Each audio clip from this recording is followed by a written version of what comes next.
over de æg, der står og bobler nu. Det kræver nok, at man lige bruger hænderne, fordi de er klistret lidt sammen, så man skal lige bruge fingrene til at smuldre dem ud over ægget. Sig så meget som jeg vil. Jeg vil gerne bare tage halvdelen. Det kan være, de har noget plads.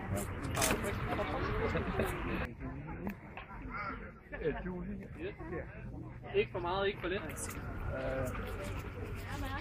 Yes. Det kan være, I skal bytte rundt. Fordi sidst det var det samme, bare den her er meget mere.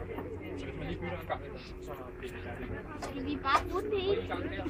Når I har åbnet blommerne og fordelt dem med dem der, så er det samme stik, som det bare. Hvad hedder det? Og I fordeler bare blommer. Måske lige skære bare i den hoved. Man bare skærer dem i lidt hoved, og så det rundt, og så Hvor meget skal vi bruge det her? næsten det kan bare bruge det. Godt! Nu skal I, drysse spidskålen ud over, panden, der står sejr. Det er rigtig bare på med en masse af den der. Så skal jeg blande. Bare god hånd.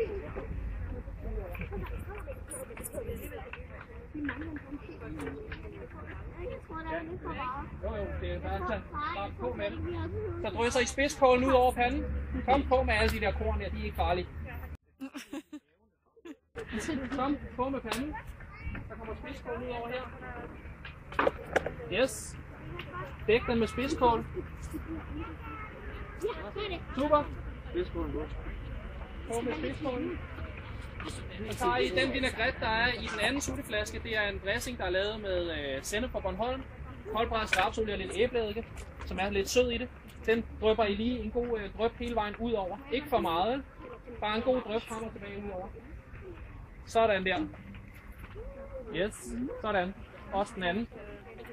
I det lille bager står der lidt salt, så drys lige lidt salt ud over. Panden også. Op i den her kasse. I kan skylle jeres fingre derovre bag. Lidt salt ud over, ikke? Nu har I alt det ud over, så lige ryst panden lidt frem og tilbage, og så putter I krydder over det. Det skal ned.